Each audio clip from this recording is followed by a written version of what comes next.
Cette série commence par une scène de la veille de Noël dans la ville animée de Séoul, où une belle femme dans la trentaine fait l'impensable en se jetant du bâtiment où elle travaille. On ne sait pas encore ce qui l'a poussée à faire ce geste extrême, mais ce qui est clair, c'est que la femme est décédée après que son corps a atterri sur une voiture garée. 3 ans plus tard, un jeune homme charismatique et séduisant nommé Eun Won-ki apparaît.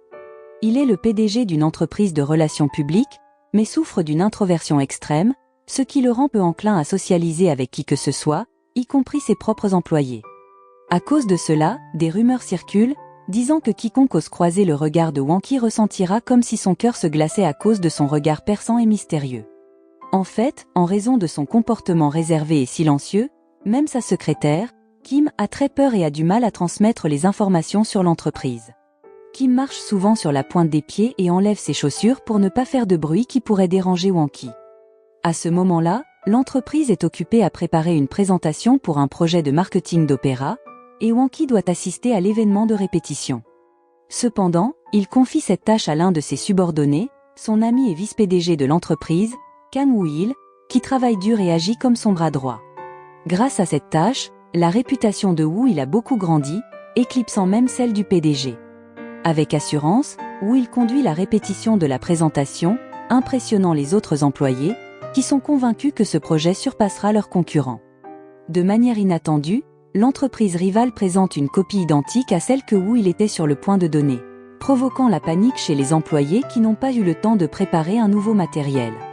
Néanmoins, quand vient le tour de Woo-il de présenter devant les clients, il déchire soudainement son discours préparé et livre une présentation spontanée qui reçoit des éloges enthousiastes. Il s'avère que cette brillante idée venait de Won-ki, qui se cachait dans une pièce, vêtu d'un sweat à capuche noire. Won-ki avait deviné que la présentation de Woo-il avait été copiée par l'entreprise rivale. Woo-il, étonné, se rend compte que Won-ki avait une stratégie bien réfléchie qu'il n'avait jamais remarquée auparavant. D'un autre côté, une étoile montante de l'opéra, Chae Ro-woon, belle et talentueuse, toujours énergique et enthousiaste, entre en scène. Depuis des années, Won-ki est un grand admirateur de Ro-woon et ne manque jamais ses performances. Il lui envoie aussi des fleurs, bien qu'il n'ait jamais osé la rencontrer en face à face. Chaque fois que Won-ki trouve le courage de la rencontrer, il se ravise à la dernière minute, se sentant trop peu sûr de lui, et continue de se cacher. Pendant ce temps, Ro-woon espère que son admirateur secret, qu'elle appelle Monsieur Smith, viendra enfin la rencontrer. Elle est très curieuse de découvrir l'identité de celui qui la soutient depuis tout ce temps. Cependant, il s'avère que ce jour sera le dernier pour Ro-woon en tant qu'artiste d'opéra. Réalisant que son introversion s'aggravait, Won-ki consulte souvent un psychiatre. Cependant, en raison de son comportement très antisocial, ces consultations ont souvent lieu dans des endroits inhabituels, séparés par un mur. À ce moment-là, la psychiatre conseille à Won-ki d'essayer, juste une fois, d'exprimer ses sentiments à la fille qu'il admire, car elle pense que sinon, cela deviendra de plus en plus difficile pour lui.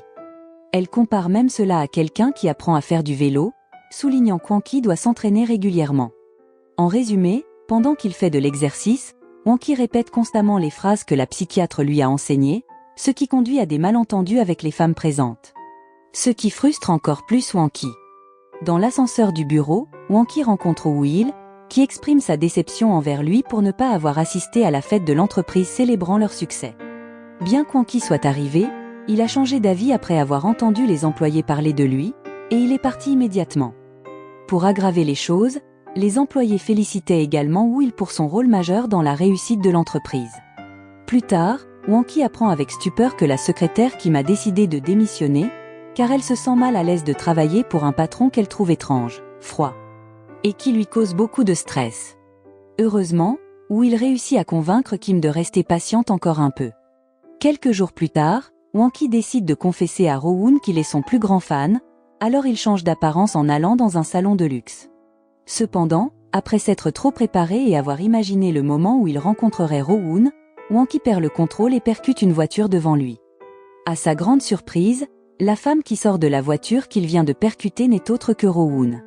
Son esprit devient alors confus, et Won-ki se dit qu'il n'est pas encore prêt à la rencontrer, bien qu'elle soit juste devant lui.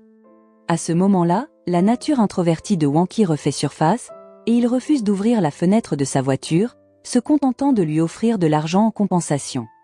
Ro-woon, offensé, poursuit Won-ki, se retrouvant finalement dans une entreprise, la même où elle est sur le point de commencer à travailler.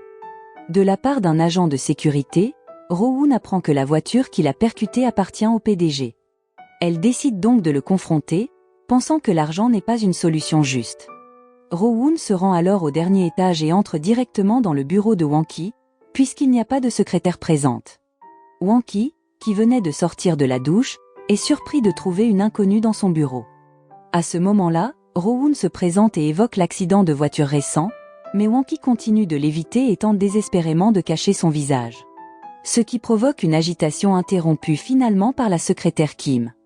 Lorsque Ro-woon essaya de retirer la couverture du visage de Won-ki, la secrétaire Kim lui demanda immédiatement de partir pour être entrée sans permission et lui conseilla de régler la question de l'indemnisation de l'accident par le département des assurances. De plus, la secrétaire Kim ajouta que leur patron était une personne très mystérieuse.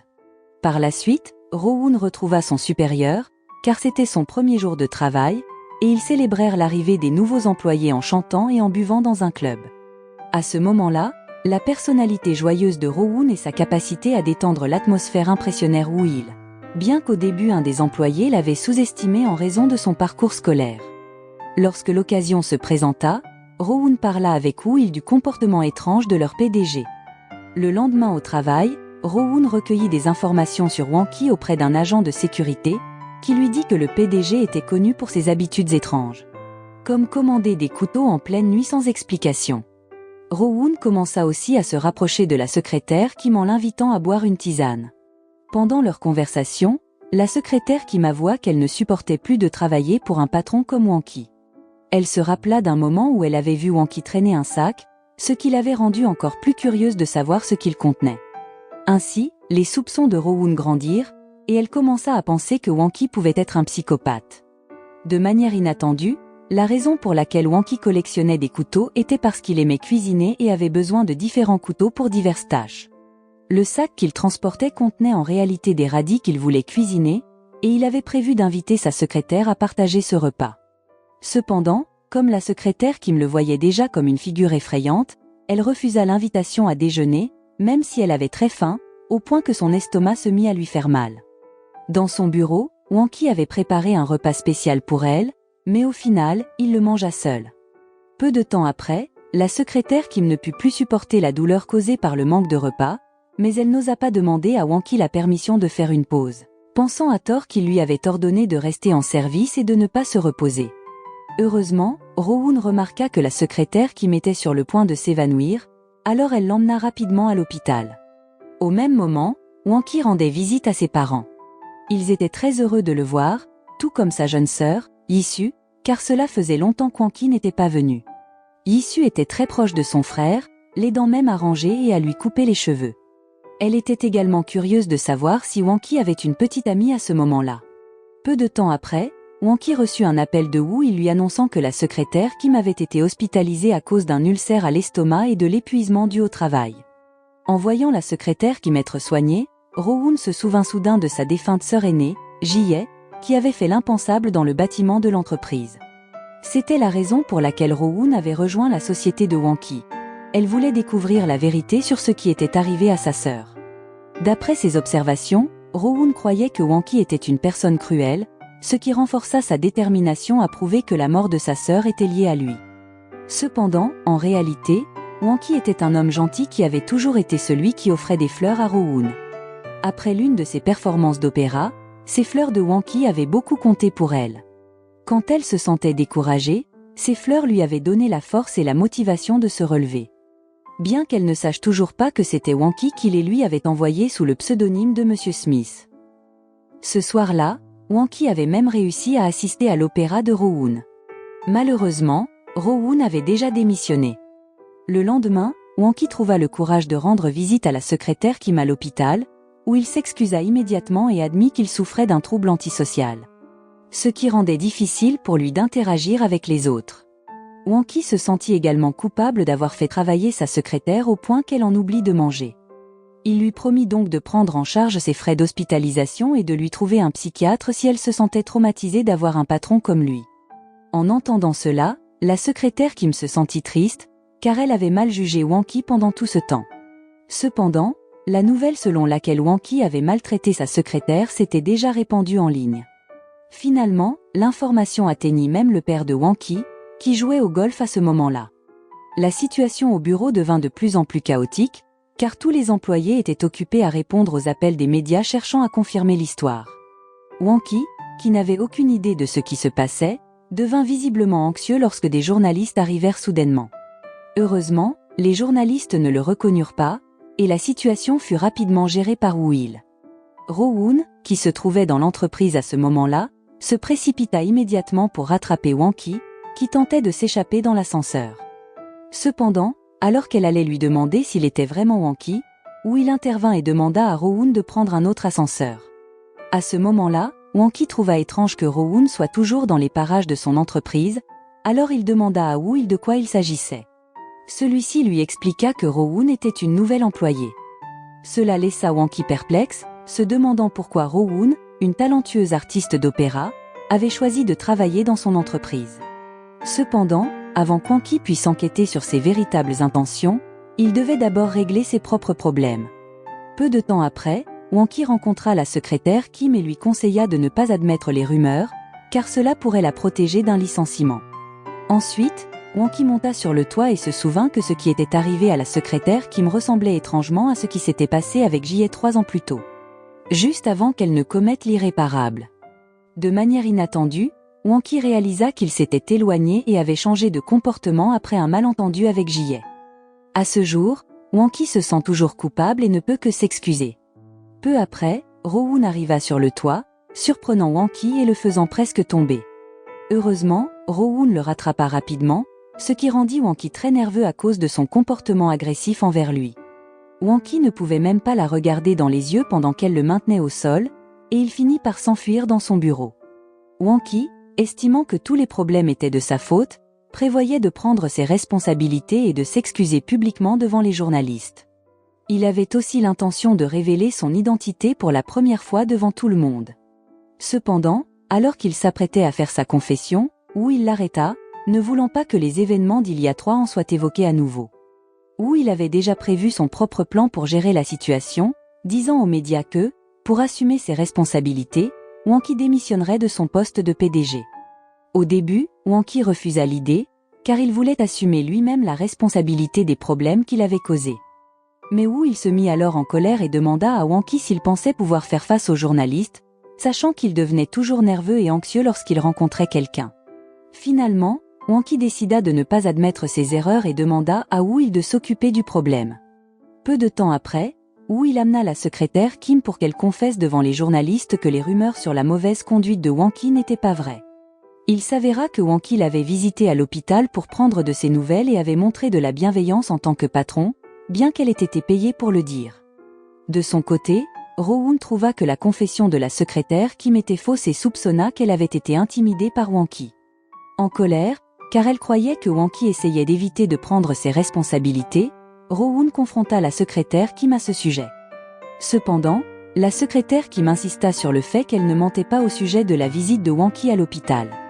Elle avoua également qu'elle avait accepté le pot de vin car elle avait besoin d'argent pour rembourser les dettes de sa famille.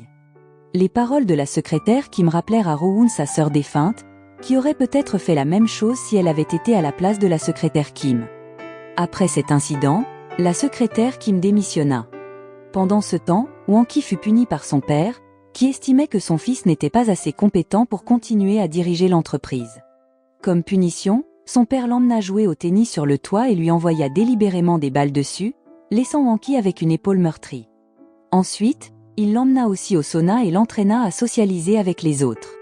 La place de secrétaire de Wanki étant désormais vacante, les employés racontaient des ragots, disant que personne au monde n'accepterait de devenir son secrétaire.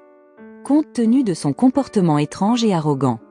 Sans qu'il le sache, Wanki entendit cela depuis la porte de son bureau. À la surprise générale, Rowoon se porta volontaire pour devenir sa secrétaire, laissant les employés seniors perplexes, car elle était encore nouvelle dans l'entreprise. Un jour, Rowoon fut chargée de livrer des articles destinés à être utilisés comme accessoires pour une séance photo. Par hasard, elle rencontra Wanki, qu'elle prit pour un nouveau livreur de l'entreprise. Sans se rendre compte qu'il était le PDG, Rowoon lui confia les articles. Wanki, ne voulant pas révéler son poste dans l'entreprise, ne put refuser sa demande. Cependant, à cause du trafic, il arriva en retard à la séance photo, ce qui provoqua les reproches du personnel senior à Rowoon. Les articles que Rowoon devait apporter étaient coûteux, et pour empirer les choses, elle les avait donnés à un livreur dont elle ne connaissait même pas le nom. En conséquence, les employés seniors ordonnèrent à Rowoon de retrouver immédiatement le livreur, car elle risquait d'être signalée à la police pour complicité avec un faux livreur. En entendant cela, Rowoon se précipita pour trouver Wanki afin de récupérer les accessoires rapidement. Il s'avéra qu'Wanki courait également vers l'endroit, car il ne pouvait pas traverser le trafic en voiture. Quand Wanki vit Rowoon courir vers lui, il remarqua un livreur de repas qui manquait de la heurter. Rapidement, Wanki accéléra pour la sauver, mais en faisant cela, Rowoon tomba après que Wanki l'ait poussé pour éviter la moto. En réalité, le livreur ne présentait aucun danger pour Rowoon, car il se dirigeait vers 3 femmes qui attendaient leur repas. Embarrassé, Wanki s'enfuit rapidement quand tous les employés, y compris Woo-il, assistèrent à la scène. Quelques jours plus tard, après avoir été retiré de son poste et avec son père voulant qu'il change, son père mit en place une politique pour rénover le bureau de Wanki et le nomma à la tête de la division Silent Monster. Quand Wanki découvrit que son bureau avait été modifié, il tenta de protester auprès de Woo-il, car il n'était pas prêt à affronter les employés choisis pour l'assister. Cependant, comme c'était l'ordre de son père, Wanki n'eut d'autre choix que d'obéir. De plus, les employés choisis par Wanki intriguèrent Woo-il, car les noms sur la liste étaient ceux d'employés peu performants ou souvent à l'origine de problèmes. Ce que Woo-il ne savait pas, c'est que Wanki avait rassemblé des informations sur tous les employés et pensait que ceux qu'il avait sélectionnés étaient en réalité très compétents, y compris une ancienne secrétaire qui avait démissionné de son poste. Les employés désignés par Wanki étaient Yui, qui arrivait souvent en retard au travail mais se montrait très attentionné envers ses collègues. Sunbong, connu pour ses critiques fréquentes mais très qualifié dans son domaine, et un autre homme aux cheveux blonds. De manière inattendue, Woo-il ajouta également Rowoon à la liste, ce qui fit immédiatement réagir Wanki qui se cacha sous une capuche lorsqu'ils se rencontrèrent. Voyant cela, Woo-il tira délibérément sur la capuche, permettant aux 5 employés de voir enfin le vrai visage du PDG de leur entreprise. À ce moment-là, Rowoon fut choquée, ne s'attendant pas à ce que l'homme qu'elle avait pris pour un nouveau livreur soit en réalité le PDG de l'entreprise. Peu de temps après, Wanki, peu habitué à avoir autant de monde dans son bureau, resta silencieux et ne fit rien. Cela mit ses employés mal à l'aise, car il n'y avait aucune conversation significative.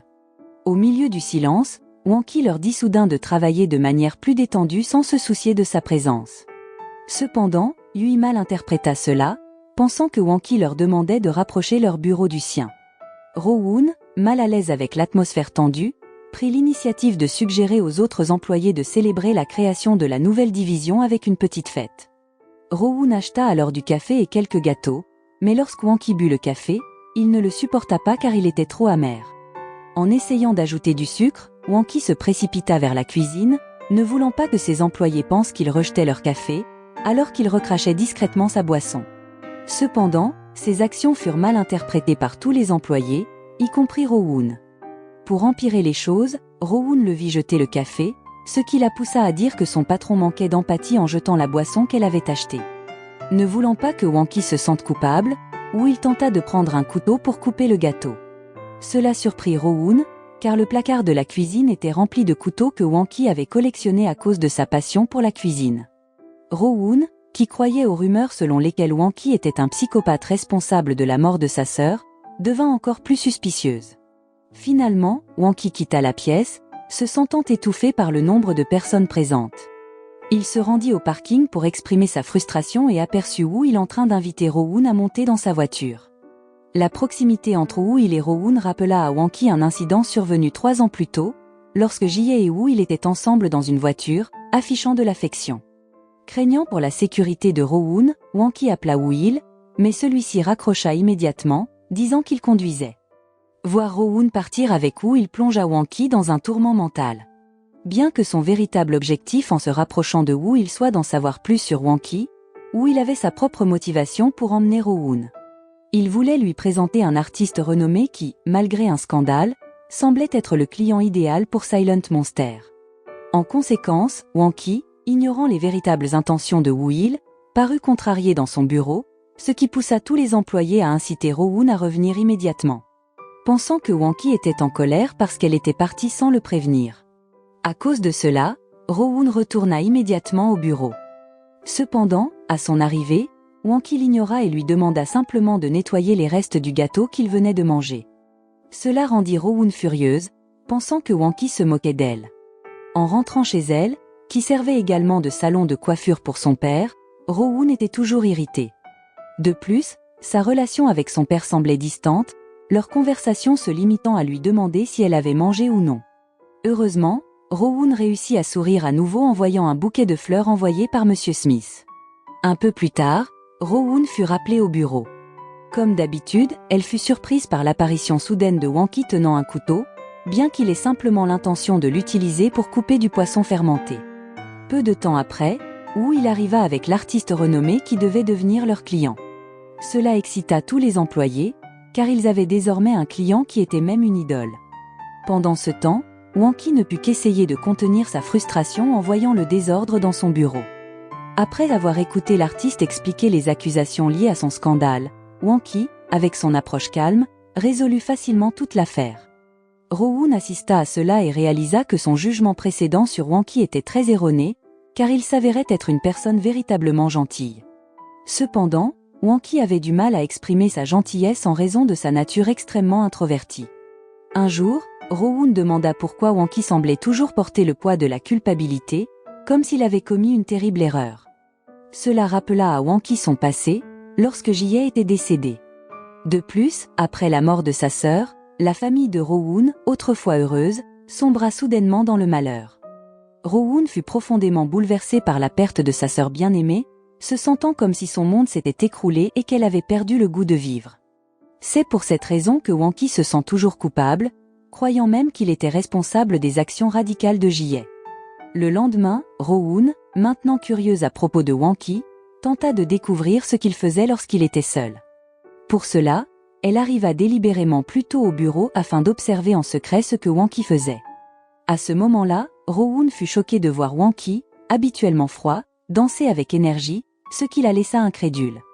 Cependant, lorsqu'elle regarda à nouveau, Wanki était déjà de retour à sa place habituelle, se comportant comme à son habitude. Toujours incertaine à propos de sa personnalité, Rowoon devint déterminée à en apprendre davantage sur lui, y compris ses passe-temps. Le soir, Rowoon resta délibérément au sous-sol pour suivre Wanki, remarquant qu'il ne restait pas toujours dans son bureau. À l'insu de ses employés, Wanki se rendait secrètement dans un centre sportif pour jouer au tennis seul, ce qui étonna Rowoon, qui découvrit que Wanki était en réalité doué pour le sport. Cependant, lorsqu'elle le salua, Wanki retrouva immédiatement son comportement indifférent et devint soudainement anxieux. Gêné par la présence de quelqu'un d'autre, Wanki partit rapidement, laissant Rowoon perplexe quant à son comportement. De retour au bureau, Wanki se sentait mal à l'aise à cause des actions de Rowoon, surtout parce qu'elle semblait toujours intéressée par ses affaires privées. Wanki en parla alors à Woo-il, qui lui promit de l'aider si la présence de Rowoon le dérangeait, car Woo-il avait l'intention de la prendre comme membre de son équipe. Le lendemain, Wanki vit à nouveau Rowoon partir avec Woo-il.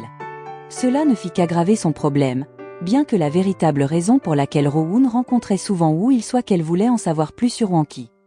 Rowoon pensait également que Wanki, en tant que chef de la division, ne faisait rien pour assurer le succès de la division.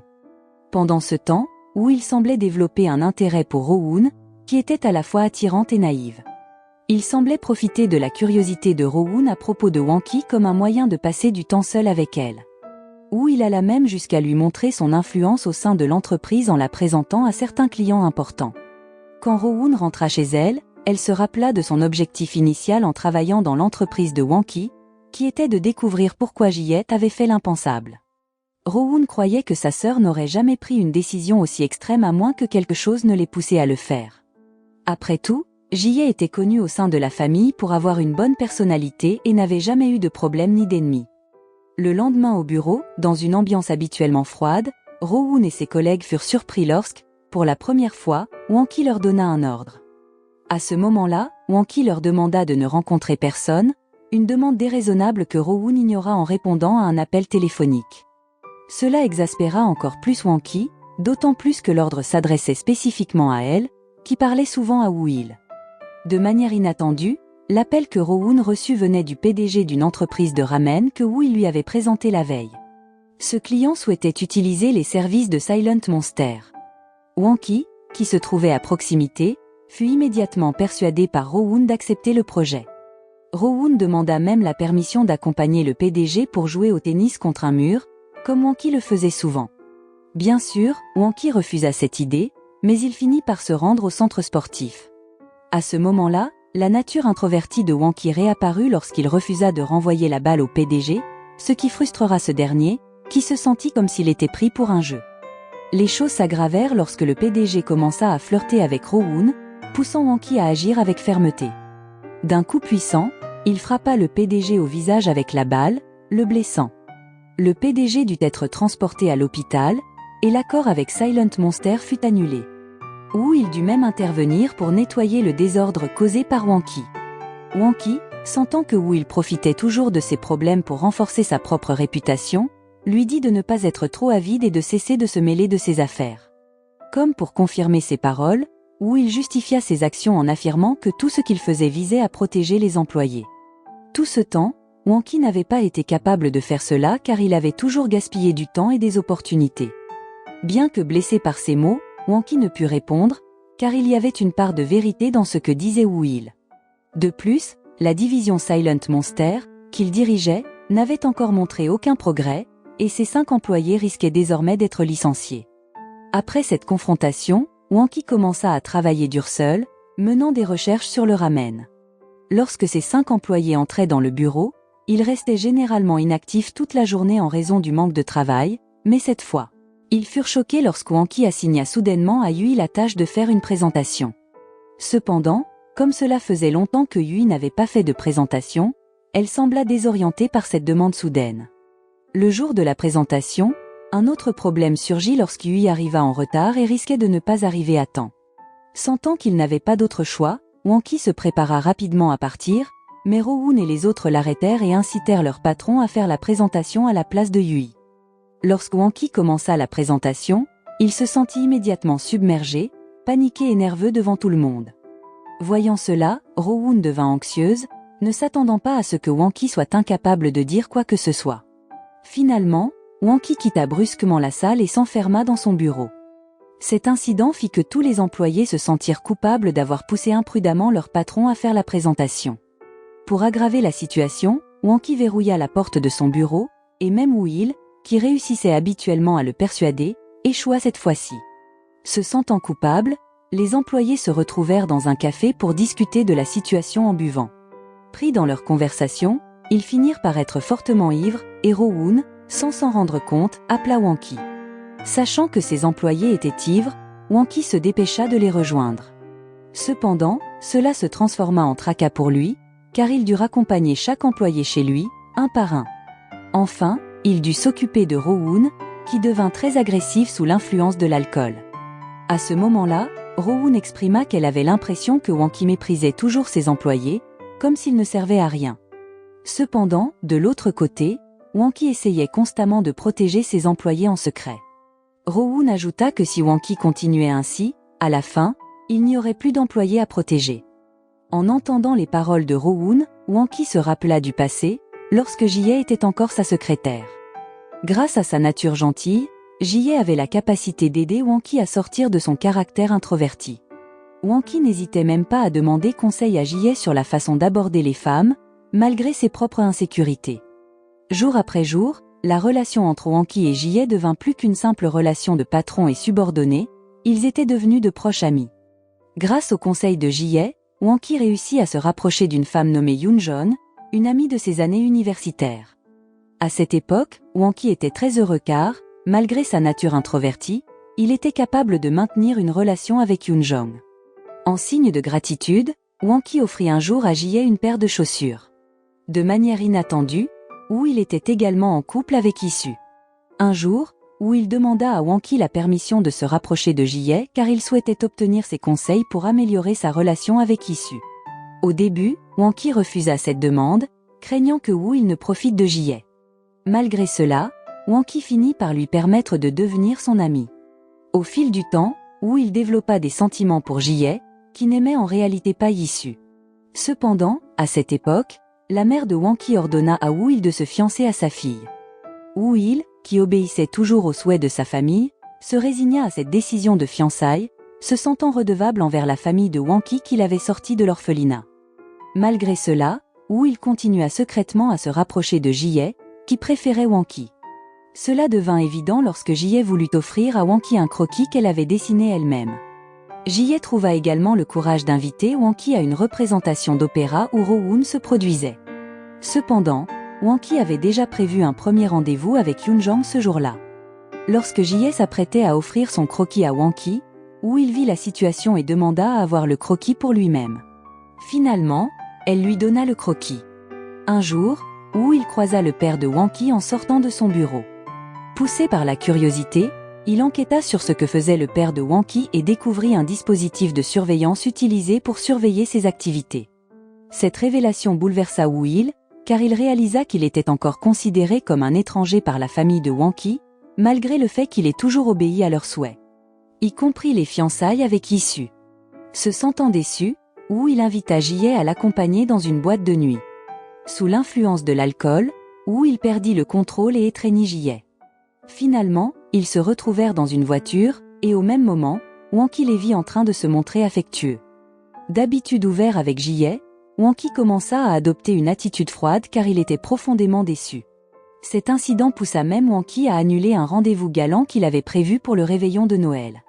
Le lendemain, Ji-hye contacta Woo-il pour le rencontrer au bureau et discuter de ce qui s'était passé entre eux cette nuit-là. De manière inattendue, Wanki surprit la conversation et intercepta immédiatement Woo-il pour lui demander ce qui s'était réellement passé. Cependant, Woo-il déforma les faits, prétendant qu'il était ivre et que Ji-hye l'avait provoqué, ce qui avait conduit à l'incident dans la voiture. Sans le savoir, Ji-hye avait entendu sa déclaration, ce qui la choqua en entendant ses mensonges. De plus, Ji-hye apprit pour la première fois que Woo-il était fiancé à Yi-su. Se sentant trahi par lui, Ji-hye finit par faire l'impensable, ce qui provoqua le chagrin de Ro-woon et la ruine de sa famille. Le chagrin de Ro-woon fut encore plus grand lorsque sa mère, incapable de supporter la perte de Ji-hye, mourut d'une crise cardiaque. Woo-il, qui aurait dû être responsable de toutes les erreurs, supplia plutôt Wanki de l'aider et de garder tout cela secret. Wanki décida finalement d'assumer la responsabilité et d'annoncer que la mort de Ji-hye était causée par le stress lié au travail. Depuis cet incident, le comportement introverti de Wanki s'aggrava. Cependant, pour alléger un peu sa culpabilité, Wanki envoyait continuellement des fleurs à Ro-woon, tout comme Ji-hye le faisait auparavant. Wanki se faisait même passer pour Monsieur Smith. Grâce à ces fleurs, Ro-woon, qui était dévasté et avait perdu sa joie de vivre, commença peu à peu à se remettre. Revenant au présent, Ro-woon, inconsciente dans les bras de Wanki, continua de parler, mentionnant même qu'elle chercherait à se venger de lui pour avoir causé la mort de Ji-hye. En entendant cela, Wanki resta silencieux et continua à porter Ro-woon jusqu'à chez elle. Le lendemain, de retour au bureau, les employés avaient complètement oublié que celui qui les avait aidés la veille, alors qu'ils étaient inconscients à cause de l'alcool, était Wanki. Ro-woon ne se souvenait même que de l'odeur distincte du parfum de la personne qui les avait aidés. Quand Wanki arriva, ils furent légèrement perplexes par son apparence, surtout avec ses lunettes de soleil. Inattendu, il les portait pour cacher ses yeux meurtris, résultat d'un coup accidentel de Ro-woon la nuit précédente. Peu de temps après, une vidéo fut publiée montrant Wanki silencieux lors d'une présentation. Cela provoqua les moqueries de tout le monde, y compris des employés de son entreprise. Pire encore, les médias rapportèrent immédiatement cet incident, qualifiant Wanki de PDG arrogant et blâmant son père pour avoir un tel fils. Le père de Wanki, en entendant la nouvelle, se précipita au bureau, furieux contre son fils. Il lui rappela alors d'être plus fiable, comme Woo-il, qu'il était toujours en toutes circonstances. À cause de cela, Wanki resta silencieux avant de quitter les lieux. Voyant Wanki en difficulté, Ro-woon tenta de le suivre, mais il s'était enfermé dans sa voiture. Finalement, Wanki fut adouci par la persuasion de Ro-woon, qui lui dit qu'elle et les autres collègues avaient reconnu que toutes les idées et concepts de Woo-il étaient en réalité les brillantes idées de Wanki. Peu de temps après, la division Silent Monster de Wanki fut menacée de dissolution en raison de la colère précédente de son père. De plus, depuis la formation de cette division, elle n'avait encore rien apporté à l'entreprise. Cependant, Woo-il expliqua que le père de Wanki leur donnait encore une chance, à condition que les employés parviennent à transformer la personnalité fermée de Wanki en celle d'un vrai leader. En entendant cette condition, tous les employés étaient pessimistes, croyant que c'était une tâche impossible. Néanmoins, comme première étape pour créer une relation plus étroite entre Wanki et les employés, Wu il suggéra qu'ils participent tous à un programme de formation. Wanki refusa cette idée au début, pensant que ses employés ne voudraient pas le faire, mais il finit par accepter. En résumé, l'activité de formation eut lieu, mais les employés se rapprochèrent davantage de Wu Il que de Wanki. Pendant un jeu de devinette, Wu Il, qui montra une méthode en étreignant Rowoon, rendit Wanki jaloux. Quand ce fut au tour de Wanki de jouer, il se comporta d'une manière étrange, ce qui déconcerta ses employés. Un autre malentendu survint quand Wanki, voulant impressionner les employés, planifia de leur cuisiner un bon repas. Malheureusement, ce plan échoua à cause de l'intervention de Yui, ce qui poussa Wanki à dire des paroles dures. Les employés, ayant été témoins de cela, pensèrent que Wanki était égoïste et impoli. Rowoon, qui comprit que Wanki voulait seulement faire quelque chose de gentil pour eux, approcha alors Wu Il et lui demanda des conseils pour dissiper le malentendu entre la division Silent Monster et Wanki. Cette nuit-là, Wu Il et Rowoon étaient près du feu de camp quand soudain, le feu s'embrasa, effrayant Rowoon. Réagissant rapidement, Wu Il la serra dans ses bras, ce qui fut vu par Wanki et le rendit encore plus jaloux. Voyant Rowoon toujours proche de Wu Il, Wanki, ne voulant pas que l'incident avec Jie se répète avec Rowoon, s'approcha immédiatement d'elle et lui dit que Wu Il était fiancé et allait bientôt se marier. Wanki ajouta même que Rowoon devait se concentrer sur son travail, car il avait décidé qu'elle ferait la prochaine présentation. Rowoon accepta la demande de Wanki et promit de faire de son mieux pour montrer ses capacités. Le lendemain, Rowoon se prépara pour la présentation, bien qu'elle n'en ait jamais fait auparavant. En même temps, Wanki, s'étant adoucie, décida de l'aider car elle avait travaillé tard la nuit précédente. Lors de la répétition, il s'avéra que Rowoon était encore incapable de gérer la présentation et semblait très nerveuse. Cela la rendit triste, et Wanki tenta de la réconforter en lui disant que tout le monde commence mal mais devient excellent grâce aux efforts et à l'apprentissage. Wanki ajouta également que Rowoon pouvait exceller car elle avait de nombreuses qualités, notamment son énergie et son enthousiasme. En entendant cela, la tristesse de Rowoon s'atténua quelque peu, et elle devint déterminée à faire de son mieux. Finalement, avec l'aide de ses collègues et de Wanki, Rowoon réussit à faire une bonne présentation devant les investisseurs. Rowoon reçut même les félicitations de Wu Il, jusqu'à ce que Yisu arrive soudainement et voit Wu Il proche de Rowoon. Pour une raison inconnue, Yisu sembla cacher sa jalousie. Ce jour-là, les sentiments de Rowoon devinrent incertains. À l'origine, elle était venue dans l'entreprise pour découvrir la cause de la mort de Jie, mais maintenant elle se sentait de plus en plus à l'aise en tant qu'employée. Peu après, Noël arriva. Ce jour-là, Rowoon avait l'habitude de se rendre à l'orphelinat pour encourager les enfants, mais cette fois-ci, elle prévoyait de le faire déguisé en panda. Alors qu'elle s'apprêtait à se rendre à l'orphelinat, Wanki arriva soudainement et lui proposa de la conduire. À l'orphelinat, Rowoon divertit les enfants dans son costume de panda, ce qui poussa Wanki à lui demander pourquoi elle faisait cela. Rowoon expliqua que c'était une tradition qu'elle avait avec Jie. Ainsi, Wanki prit le costume de panda, décidant d'amuser les enfants à sa place. Après avoir trouvé le courage de se produire devant les enfants, Wanki se sentit plus heureux que jamais, car pour la première fois, il ne ressentit ni anxiété ni peur. Plus tard, Wanki prépara un plat de kimchi qu'il avait lui-même cuisiné pour le servir aux résidents de l'orphelinat. À ce moment-là, Rowoon lui demanda son avis sur une rumeur concernant une ancienne secrétaire qui avait fait l'impensable. En entendant cela, Wanki répondit que son ancienne secrétaire était quelqu'un qu'il admirait beaucoup et qui avait eu un impact positif sur sa vie. Cependant, Wanki regrettait profondément de ne pas lui avoir exprimé cela directement, car elle n'était plus là. À l'écoute de cette histoire, Rowoon se mit à pleurer en racontant comment sa mère préparait du kimchi la veille de Noël. Cependant, après la mort de Jie, sa mère avait cessé de préparer du kimchi. La perte de Jie avait fait que Rowoon ne prenait plus plaisir à manger le kimchi de sa mère. Mais maintenant, les choses changeaient peu à peu, car le kimchi préparé par Wanki était délicieux et lui rappelait la cuisine de sa mère. À travers leur conversation, Rowoon réalisa que la nature de Wanki était réellement bienveillante. Ce qui la conduisit à penser qu'il était impossible qu'il soit la cause de l'acte désespéré de Jie. Pendant ce temps, Wu Il dînait avec Yisu et ses parents. Cependant, où il sentit que le père de Wanki ne l'acceptait toujours pas comme un membre de la famille, car il continuait à lui demander d'aider Wanki sur un projet important. Par conséquent, Woo il se sentait utilisé par la famille de Yisu. Il retourna dans sa chambre, triste, mais remarqua alors le croquis que Jae lui avait offert longtemps auparavant. Peu après, Rowoon reçut un appel de Woo-il, lui demandant de venir à un certain endroit, disant qu'il avait quelque chose à lui dire. Rowoon, se souvenant de la gentillesse passée de Woo-il envers elle, commença à soupçonner que Monsieur Smith, qui lui envoyait des fleurs, pourrait être Woo-il. Elle se précipita donc à l'endroit indiqué. Contre toute attente, Woo-il était ivre, et dans sa détresse, il confondit Rowoon avec Jae. À ce moment-là, Woo-il exprima ses regrets et s'excusa d'avoir été un lâche, malhonnête envers ses propres sentiments.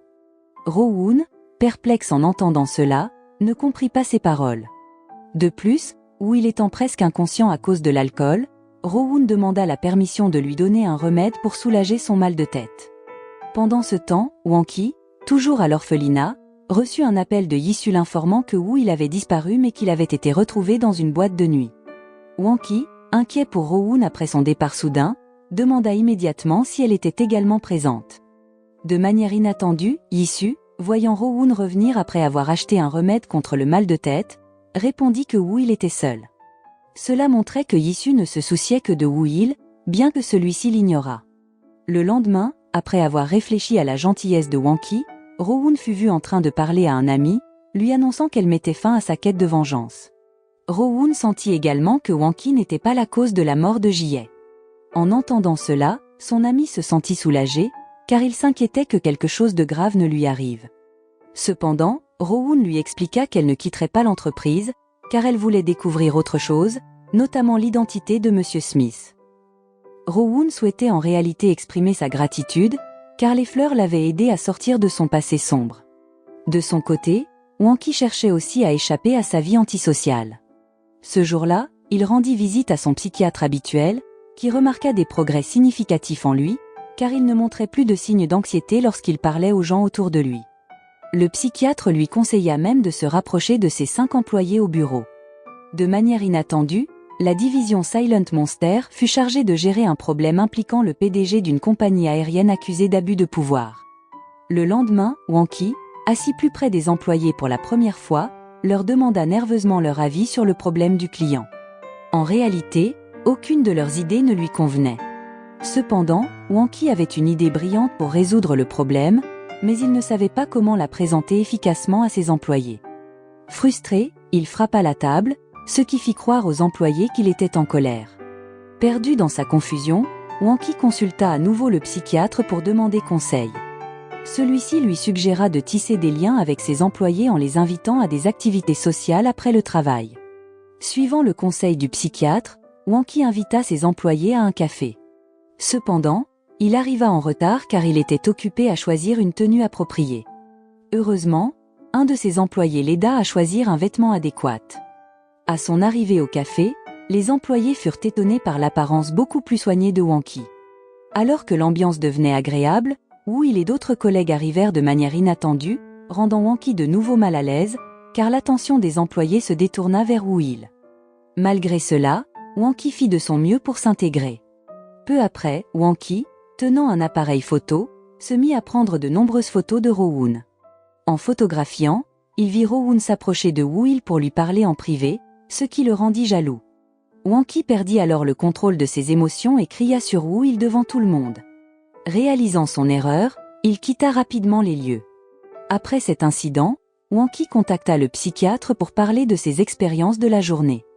À sa grande surprise, le psychiatre se réjouit de l'entendre, voyant dans la colère de Wanki un signe positif indiquant qu'il commençait à exprimer ses émotions. Sans qu'il ne le sache, Rowoon avait entendu la conversation avec le psychiatre, ce qui la gêna, et elle partit aussitôt. Seul dans son bureau, Wanki revint sur les photos qu'il avait prises plus tôt. C'est à ce moment qu'il réalisa que la majorité des photos étaient de Rowoon, ce qui le laissa perplexe, incertain de ses sentiments à son égard. Un peu plus tard, Rowoon vint informer Wanki que l'idée qu'il avait proposée pour restaurer la réputation du client avait été approuvée par la directrice de l'orphelinat. Il s'agissait d'organiser des vacances pour les enfants de l'orphelinat. Cependant, au lieu de se concentrer sur cela, Wanki demanda à Rowoon si elle avait rencontré Woo-il la veille de Noël. Rowoon expliqua alors qu'elle avait effectivement rencontré Woo-il, mais qu'elle était allée le voir par inquiétude, sans aucune autre intention. Elle demanda ensuite la permission d'aller à la cuisine pour prendre un verre. Alors qu'elle se dirigeait vers la cuisine, Wanki réalisa que son ordinateur affichait toujours une photo d'elle de cette soirée. Il détourna rapidement l'attention de Rowoon, la rendant mal à l'aise lorsqu'il la prit dans ses bras. En résumé, la sortie de vacances avec les enfants de l'orphelinat eut finalement lieu. Alors qu'il se préparait à partir, Woo-il, qui aidait un enfant, rencontra par hasard la directrice de l'orphelinat, qu'il connaissait depuis son séjour à l'orphelinat avant d'être adopté par la famille de Wanki. Cette rencontre troubla Woo-il, lui rappelant son passé douloureux. Peu après, Wanki dit à Woo-il de rentrer chez lui à cause d'un appel d'urgence de sa mère, laissant Woo-il lui faire confiance pour gérer le problème du client. À son arrivée, Woo-il découvrit que la mère de Wanki voulait simplement lui montrer la robe qu'elle porterait à son mariage avec Issue. À ce moment-là, le père de Wanki, en voyant Woo-il à l'orphelinat, le gifla sans un mot, choqué qu'il soit là plutôt qu'en train d'aider Wanki avec le client. Malgré ce traitement sévère, Woo-il ne se mit pas en colère et s'excusa d'avoir négligé Wanki. Après cela, Woo-il alla directement voir Wanki. Issue essaya également de s'excuser et de le convaincre, mais Woo-il resta indifférent et ne prêta pas attention à ses efforts. De son côté, Wanki et son groupe se préparaient à partir quand un enfant pleura après avoir perdu son jouet panda. Wanki, conscient de la situation, demanda immédiatement à Rowoon de monter à bord de l'avion avec les enfants pendant qu'il cherchait le jouet. Malheureusement, cela fit manquer le vol à Wanki, ce qui inquiéta Rowoon, qui ne parvenait pas à le joindre. Le lendemain, Rowoon et l'enfant furent surpris de voir Wanki arriver avec le jouet panda. En outre, Wanki exprima à quel point Rowoon lui avait manqué, ce qui la fit rougir, pensant que manquer faisait référence à l'enfant et son jouet. Plus tard dans la soirée, Woo-il arriva de manière inattendue, obligeant Wanki à partager une chambre avec lui. Alors qu'il s'installait pour la nuit, Woo-il exprima sa nostalgie pour ces moments et souhaita pouvoir revenir 20 ans en arrière, ou au moins 3 ans, avant que leur relation ne se détériore. Le lendemain, lors de l'événement où ils aidaient les enfants de l'orphelinat à nager, Wanki ressentit à nouveau de la jalousie en voyant Woo-il constamment se rapprocher de Rowoon. La jalousie s'intensifia lorsqu'il entendit des employés dire que Woo-il était venu précipitamment après avoir reçu un appel de Rowoon, qui lui avait demandé de l'aide, inquiète de ne pas pouvoir gérer le problème du client seul. Au milieu de sa jalousie grandissante, Wanki vit Rowoon seul avec Woo-il. Cela intensifia sa jalousie au point qu'il ne pouvait plus la contenir et s'en alla lorsque Rowoon l'appela. En réalité, Rowoon était seule avec Woo-il pour essayer de trouver un moyen de faire sourire Wanki, car elle ne l'avait jamais vu sourire ni faire de blagues. Quand Rowoon se retrouva seule et mal à l'aise, Wanki s'approcha d'elle. Il voulait lui demander s'il se passait quelque chose entre elle et Woo-il, ce qui la contraria à cause du comportement trop curieux de Wanki. Sentant que Wanki s'ennuyait, Rowoon attrapa l'appareil photo qu'il portait et demanda à Sejong de rejoindre Wanki pour faire un tour en bateau banane. Cependant, au lieu de s'amuser, la peur de Sejong compliqua la situation pour Wanki, et tous deux tombèrent à l'eau. Pendant ce temps, Rowoon, qui était avec Gyeori, rencontra un problème lorsqu'un singe vola son sac contenant l'appareil photo. Rowoon se mit donc à poursuivre le singe seul dans la forêt. De son côté, Wanki, qui venait de terminer de jouer avec Sejong, réalisa que l'appareil photo que Rowoon avait pris contenait encore beaucoup de ses photos qu'il n'avait pas supprimées. Cela le poussa à se précipiter pour retrouver Rowoon, car il craignait qu'elle les voie. En cherchant Rowoon, Wanki tomba sur Woo-il, qui la cherchait également. Finalement, ils rencontrèrent Gyeori, qui leur informa que Rowoon était parti dans la forêt à la poursuite du singe. Les deux hommes paniquèrent et entrèrent immédiatement dans la forêt pour secourir la femme qu'ils aimaient. À ce moment-là, Wanki et Woo-il se mirent à courir pour retrouver Rowoon en premier. Ils se disputèrent même un peu, au départ pour plaisanter. Mais la conversation devint sérieuse lorsque Woo-il exprima sa lassitude d'être constamment commandé et traité comme un étranger par Wanki et sa famille. Wanki, en entendant cela, répondit que Woo-il avait mal compris, car il n'avait jamais pensé de cette manière. Heureusement, alors qu'ils étaient sur le point de se battre, la voix de Rowoon appelant à l'aide les arrêta. Ils prirent des chemins différents pour la retrouver. De manière inattendue, le chemin choisi par Wanki le conduisit directement à Rowoon. À ce moment-là, Wanki fut soulagée de voir que Rowoon était en sécurité, mais elle criait parce que son sac était coincé dans un arbre. Voyant Wanki paniquer, Rowoon lui demanda s'il s'était tellement inquiété qu'il s'était précipité pour la retrouver. Ne voulant pas révéler ses sentiments, Hwang-ki expliqua qu'il était seulement préoccupé par l'appareil photo que Rowoon avait pris. Alors, Rowoon lui demanda de la soulever pour récupérer le sac. Comme elle n'arrivait toujours pas à l'atteindre, elle demanda à Hwang-ki de la soulever plus haut. Après avoir récupéré le sac, Hwang-ki tomba, entraînant Rowoon dans sa chute. Cet incident provoqua une entorse à la cheville de Hwang-ki, l'empêchant de marcher.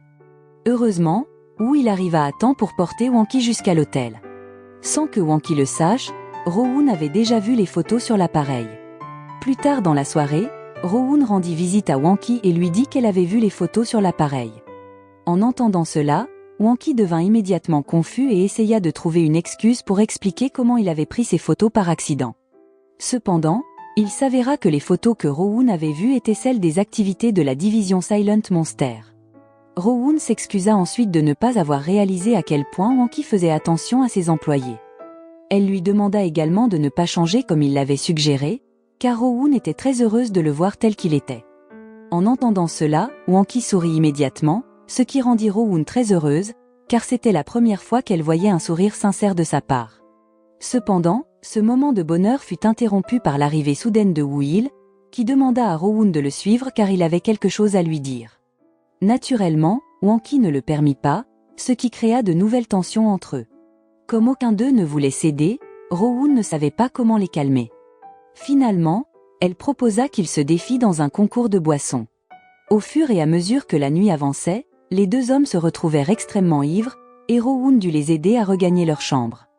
Voyant Rowoon s'endormir à côté de lui, Hwang-ki, à moitié conscient, l'enlaça.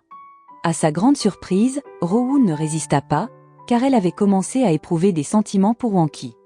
Le lendemain matin, Rowoon, épuisé après avoir aidé les deux hommes à rentrer dans leur chambre, s'endormit là. Cela surprit Woo-il et Hwang-ki, qui s'étaient réveillés et se sentirent embarrassés. Ils sortirent alors discrètement de la pièce pour ne pas réveiller Rowoon. Peu de temps après, la relation entre Woo-il et Hwang-ki s'améliora grâce aux efforts de Rowoon. À ce moment-là, Woo-il suggéra qu'il devrait annuler son mariage avec Issue, car il pensait que cela finirait par détruire leur amitié. De plus, Woo-il se sentait encore coupable à propos de Ji-hye pour avoir forcé une relation avec Issue.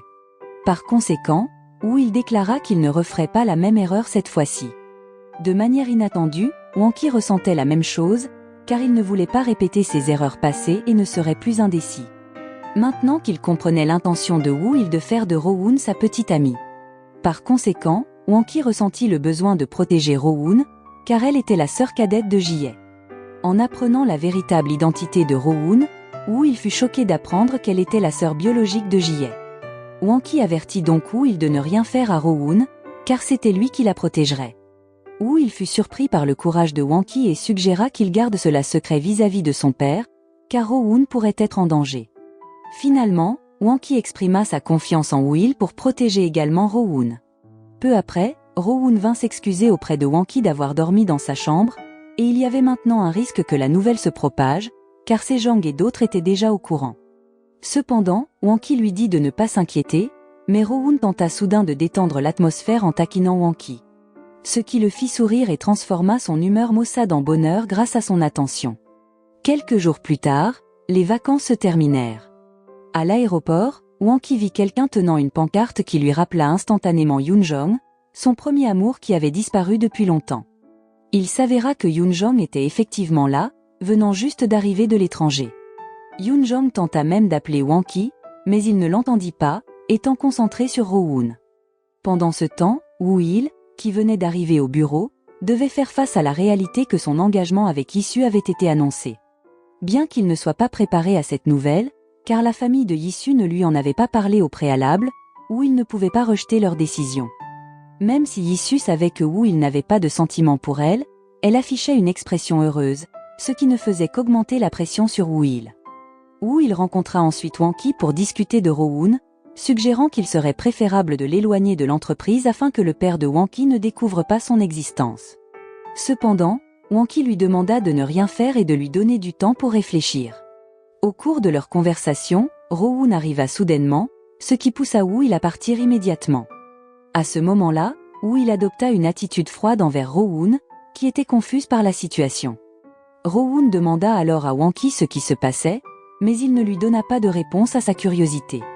Un jour, la division Silent Monster, dirigée par Wanki, fut moquée par les employés de la division de Woo-il. Ils se moquèrent même de Wanki, le qualifiant de leader raté, moins capable que Woo-il, qui était très responsable. Cela fit que Yui et les autres se sentirent rabaissés, et ils décidèrent de prouver leur valeur en travaillant sur le même projet que celui de la division de Woo-il. Le projet consistait à rénover un cinéma presque en faillite pour le rendre de nouveau attrayant pour les spectateurs. Rowoon, enthousiaste à l'idée de cette tâche, se rendit sur place pour inspecter le cinéma qui serait leur cible. Wanki, qui était au courant, prévint qu'il allait suivre Rowoon, mais rencontra plutôt Yoon-jong. Malheureusement, en voyant Yoon-jong, qui était maintenant encore plus belle, Wanki se rendit compte qu'il n'était plus intéressé par elle, car son cœur appartenait désormais à Rowoon. Cela était différent de Yoon-jong, qui semblait plus intéressé par lui. En résumé, Wanki arriva au cinéma et trouva Rowoon épuisée et endormie. Il lui offrit alors son épaule pour qu'elle puisse se reposer. Cependant, Rowoon ne s'en rendit pas compte, et quand elle se réveilla, Wanki était déjà assis dans un autre fauteuil. L'équipe de la division Silent Monster tint une réunion pour discuter du concept sur lequel ils allaient travailler. Cependant, Wanki n'avait pas encore d'idée, contrairement à la division de Woo-il, qui avait un excellent concept pour leur projet. Cela rendit Sejong et les autres pessimistes, ayant l'impression que la division Silent Monster allait encore perdre. Rowoon, ne voulant pas que cela se produise, emmena ses collègues au cinéma choisi. À leur arrivée, Sunbong fit remarquer que le cinéma ressemblait à un décor de film d'horreur. Wanki eut alors l'idée d'utiliser le commentaire de Sunbong comme concept à adopter. Pour faire court, ils tinrent une autre réunion pour concrétiser le concept. Grâce au travail acharné de chaque employé et à leur proximité, Wanki sourit inconsciemment et librement devant ses employés. Ce sourire était la première fois que Wanki montrait une telle ouverture, ce qui motiva les employés et leur fit sentir que leurs idées étaient appréciées. Quelques jours plus tard, l'idée se concrétisa, avec l'équipe de la division Silent Monster, ainsi que d'autres, réalisant un cosplay de fantôme au cinéma. L'idée fut très bien accueillie par le public, qui fit l'expérience d'une sensation différente en visitant le cinéma. Pendant ce temps, Rowoon était en train de maquiller Wanki en tant que l'un des fantômes, et un moment romantique se produisit lorsque Rowoon le regarda accidentellement, menant à un baiser entre eux. À ce moment-là, Wanki lui prit également fermement la main. Du côté de Yisu, elle semblait excitée en se préparant pour son mariage avec Woo-il. De plus, Yisu, très heureuse, essaya de le contacter et de l'inviter à un rendez-vous avant qu'il n'assiste à une interview pour parler des préparatifs du mariage. Cependant, comme d'habitude, Woo-il refusa son invitation, ce qui ne fit que la décevoir davantage. En réalité, Woo-il avait rejeté l'invitation de Yisu car il avait l'intention de rencontrer Rowoon, qui était alors avec Wanki. Inconsciemment, Yisu se rendit au cinéma dans l'intention de rejoindre Woo-il et lui prit immédiatement la main. Cependant, Woo-il semblait mal à l'aise, car il était alors avec Rowoon. En voyant leur proximité, Rowoon félicita simplement Woo-il et Yisu pour leur futur mariage. Puis, de manière inattendue, Rowoon remarqua un collier que Yisu portait. Il s'avéra que le collier était identique à celui que Jie portait autrefois, car il s'agissait en réalité d'un cadeau de Woo-il. En résumé, lors de l'interview, Woo-il fut de nouveau déçu lorsque le père de Yisu sembla le rabaisser pendant qu'il répondait aux questions d'un journaliste. Il mentionna qu'il n'était pas inquiet que Woo-il prenne le pouvoir de Wanki, car il venait d'un orphelinat. Bien que cela fût vrai, l'expression de frustration et de colère était claire sur le visage de Woo-il, et il dit à Yisu que leur relation ne pouvait pas continuer. Woo-il quitta même Yisu sur le champ. Ne voulant pas perdre Woo-il, Yisu courut après lui, criant continuellement pour qu'il ne la laisse pas. Cependant, Woo-il semblait indifférent, ce qui poussa Yisu à se sentir désespéré et à faire quelque chose de dangereux en se jetant devant une voiture qui passait. Pendant ce temps, Wanki, ignorant l'état de sa sœur, était encore au bureau et appela Rowoon pour la remercier du soutien qu'elle lui avait apporté. Malheureusement, Rowoon ne réalisait toujours pas que Wanki avait des sentiments pour elle, elle se demandait donc pourquoi il se comportait avec tant d'attention envers elle. Peu de temps après, Wanki reçut un appel l'invitant à se rendre à l'hôpital, car Yisu y était traité. Lorsque Wanki arriva dans la salle de soins, il entendit Yisu s'excuser auprès de Woo-il. Il s'avéra que Yisu avait eu des comportements d'automutilation par peur de perdre Woo-il. Wanki supplia donc le médecin de ne prévenir personne à ce sujet, y compris ses propres parents. Wanki parla ensuite en privé avec Woo-il et lui demanda de ne pas quitter Yi-su, surtout compte tenu de son état instable. En réalité, Wanki savait que Woo-il n'avait aucun sentiment pour Yi-su. Cependant, cette fois, il supplia encore Woo-il de rester, car Wanki craignait que Yi-su ne devienne encore plus imprévisible. Entendant la supplication de son ami, Woo-il posa une condition pour rester aux côtés de Yi-su. Wanki devait licencier Ro-woon de l'entreprise. N'ayant pas d'autre choix, Wanki transféra Ro-woon dans une autre division. De plus, Wanki devint froid et indifférent envers Ro-woon, ce qui la troubla. En conséquence, Ro-woon essaya de demander à Wanki si elle avait fait quelque chose de mal. Cependant, Wanki lui répondit simplement qu'elle n'avait rien fait de mal et que tout cela était dû à ses propres erreurs, laissant Ro-woon encore plus perplexe face à ses paroles. Une nuit, Wanki appela tout le monde à venir dans un café, mais il ne contacta pas du tout Ro-woon. Sentant que Woo-il pourrait avoir des réponses concernant son comportement changé, Ro-woon tenta de le rencontrer, mais Woo-il l'évita. Pendant ce temps, Wanki, habitué à la présence de Ro-woon, se retrouva de plus en plus hanté par des pensées sur elle, qu'il aimait profondément. Wanki imagina même que Ro-woon était déjà dans son bureau. Cependant, étrangement, lorsque Ro-woon arriva réellement, Wanki pensa qu'il avait des hallucinations. Inattendu, Ro-woon se rendit dans son bureau pour livrer Yoon-jong, et en les voyant si proches, Ro-woon pensa que Wanki avait maintenant un intérêt amoureux. Par conséquent, Ro-woon se sentit jalouse de voir Wanki et Yoon-jong très proches. Il s'avéra que Yoon-jong était venu dans le bureau de Wanki avec l'intention de commencer une relation avec lui. Malheureusement, Wanki semblait désintéressé par une relation sérieuse avec Yoon-jong et affirmait se concentrer sur le travail. Jusqu'à ce qu'il soit soudainement interrompu par le téléphone d'un des employés qui sonnait. Lorsque Wanki décrocha, c'était un appel d'urgence de l'école de l'enfant d'un employé, qui était malade à ce moment-là. Il était également évident que Wanki était très inquiet pour la famille de l'employé et se rendit à l'hôpital où l'enfant était traité. En ce qui concerne Yi-su, dont l'état s'améliorait, elle essaya d'aller aux toilettes pour se nettoyer les cheveux lorsque Woo-il l'informa qu'il viendrait lui rendre visite. Cependant, Woo-il arriva plus tôt que prévu, ce qui surprit Yi-su car elle n'était pas du tout prête. À ce moment-là, Woo-il comprit son désir de vouloir être parfaite devant lui, alors il l'aida à se nettoyer les cheveux. Yi-su mentionna alors qu'elle savait que son père avait l'intention d'utiliser Woo-il comme un pantin de l'entreprise. Par conséquent, elle incita Woo-il à tirer parti de leur mariage pour se venger de son père. Yi-su était même prête à épouser Woo-il, malgré le fait qu'elle n'avait aucun sentiment pour lui. Revenant à Wanki et Ro-woon, ils rencontrèrent un problème, car Yui devait annuler sa présentation en raison de son enfant malade. Wanki prit donc l'initiative de donner la présentation à la place de Yui, mais cela inquiéta Ro-woon, car la dernière fois qu'il avait donné une présentation, il était resté silencieux et n'avait rien dit. Par conséquent, Ro-woon était déterminé à l'aider jusqu'à ce qu'il réussisse. En route, Ro-woon eut l'intention de embrasser Wanki par erreur, mais à ce moment-là, il voulait juste lui faire savoir qu'il y avait de la nourriture coincée dans ses dents, ce qui la gêna et la poussa à sortir immédiatement de la voiture. Le lendemain, Ro-woon et les autres employés essayèrent d'aider Wanki à gagner confiance en lui pour sa présentation, même si ce n'était pas facile.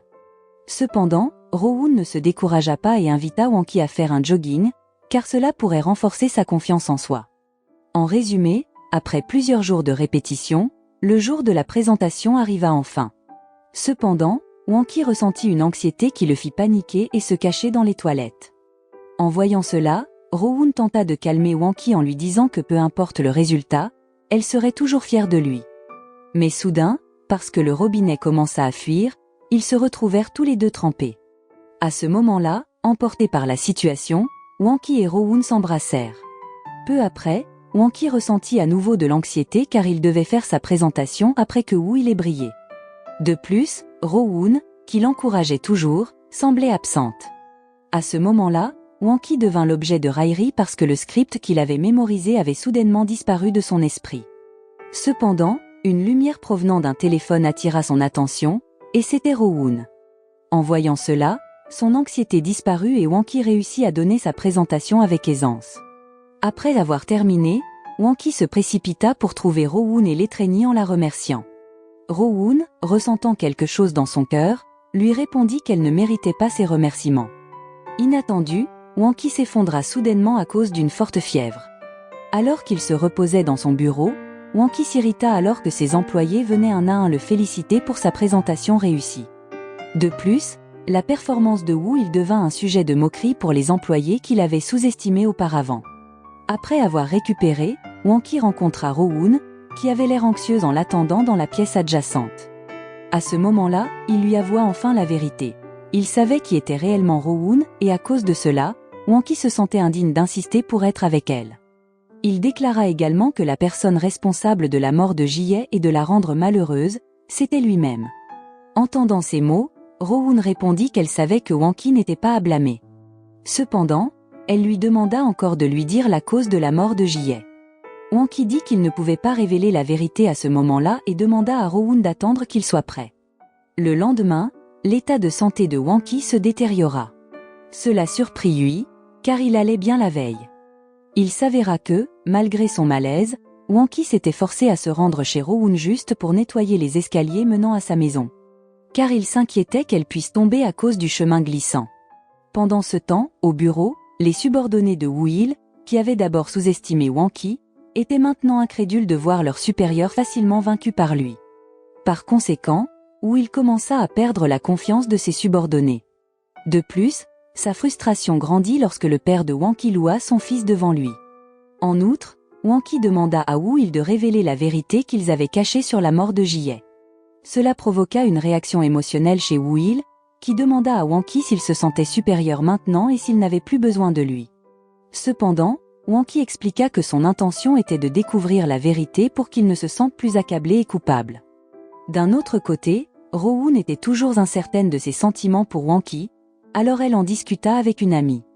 Elle pensait qu'elle devrait être en colère contre Wanki de ne pas lui révéler la cause de la mort de sa sœur. Pourtant, d'un autre côté, il lui manquait de plus en plus car elle venait d'apprendre que la véritable identité de Monsieur Smith était Wanki. Finalement, lorsqu'elle rentra chez elle, Rowoon vit Wanki venant secrètement se raser les cheveux dans le magasin de son père. Wanki, ne s'attendant pas à être surpris par Rowoon, s'enfuit rapidement sans rien expliquer. Cette nuit-là, Wanki sortit aussi les poubelles pour le père de Rowoon, ce qui fit réaliser aux voisins qu'il avait été en train de balayer et de nettoyer tout le temps. Rowoon fut également très impressionné par ses actions, car il avait toujours aidé sa famille. Peu de temps après, Wanki reçut un appel de ses subordonnés au sujet d'une erreur qu'il avait commise en réservant un lieu pour leur événement d'entreprise. Grâce à ses relations, Wanki réussit à réserver un lieu proche de leur événement, qui s'avéra être la propriété de Yoonjong. En signe de gratitude, Wanki accepta son invitation à partager un repas ensemble. Cependant, leur proximité fut vue par Rowoon, ce qui la rendit encore plus jalouse. À ce moment-là, Rowoon confessa à Yui qu'elle était tombée amoureuse de leur patron. Avant que Yui ne puisse donner des conseils, Rowoon ressentit des douleurs au ventre similaires à celles de Gyori et des autres. Cela nécessita qu'elle soit transportée d'urgence à l'hôpital, retardant ainsi les préparatifs pour l'événement sur lequel elle travaillait. Consciente de l'importance de l'événement, Rowoon tenta de le compléter seule, mais elle commença aussi à montrer des symptômes d'intoxication alimentaire comme ses amis. Heureusement, Wanki arriva rapidement pour l'aider. Quand Rowoon reprit ses esprits, elle paniqua en réalisant que la cause de leur intoxication alimentaire était le sushi. Elle se souvint que Wanki avait également mangé le même sushi. Dans son état affaibli, Rowoon retourna au lieu de l'événement pour vérifier comment allait Wanki. À ce moment-là, elle le trouva en train de travailler seul à accrocher des banderoles. Après avoir terminé les préparatifs, Wanki s'effondra à cause de la douleur causée par l'intoxication. Avec beaucoup de soin, Rowoon s'occupa de Wanki, et quand il se réveilla, Wanki avoua immédiatement ses sentiments à Rowoon, lui disant qu'il l'aimait. À partir de ce moment-là, Wanki et Rowoon devinrent officiellement un couple. Cependant, ils furent bientôt confrontés à un problème lorsque le père de Rowoon découvrit qu'elle travaillait pour l'entreprise responsable de la mort de Jie.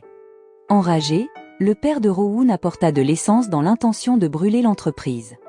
Peu de temps après, il fut abasourdi d'apprendre que le propriétaire de l'entreprise était Wanki, l'homme qui avait toujours visité son commerce. La colère du père de Rowoon s'intensifia car sa fille était maintenant proche de Wanki. À ce moment-là, Wanki s'agenouilla immédiatement pour s'excuser en voyant la colère de son père. Il ajouta également qu'il n'avait pas l'intention de le tromper. Malheureusement, le père de Rowoon ne put pas accepter ses excuses et partit avec Rowoon de cet endroit. En arrivant chez eux, Rowoon essaya d'expliquer à son père que Wanki n'était pas une mauvaise personne. Elle lui rappela que depuis 3 ans, Wanki lui avait secrètement envoyé des fleurs et avait toujours aidé leur famille. Elle dit également qu'elle était celle à blâmer car elle avait choisi de rejoindre l'entreprise de Wanki avec une mission de vengeance. De plus, Rowoon avait presque ruiné sa vie en répandant de fausses rumeurs à son sujet. Après l'incident, Rowoon, ne voulant pas que Wanki soit contrarié à cause de son père, essaya de le rencontrer à nouveau. Elle prétendit avoir faim, alors Wanki prit l'initiative de cuisiner pour elle. À ce moment-là, Wanki demanda à Rowoon de ne pas se sentir obligé d'être gentil avec lui, car il pensait que la colère de son père était compréhensible étant donné ce qu'il avait fait à sa famille. Maintenant que Rowoon ne voulait pas se séparer de lui, elle dit à Wanki qu'il n'avait pas à s'inquiéter de l'attitude de son père. Elle croyait que son père finirait par réaliser que Wanki n'était pas en faute. Après leur conversation, Rowoon demanda à Wanki si elle pouvait rester, car elle avait eu une dispute avec son père. Wanki accepta, lui permettant de dormir dans son lit pendant qu'il installait une tente dans la chambre.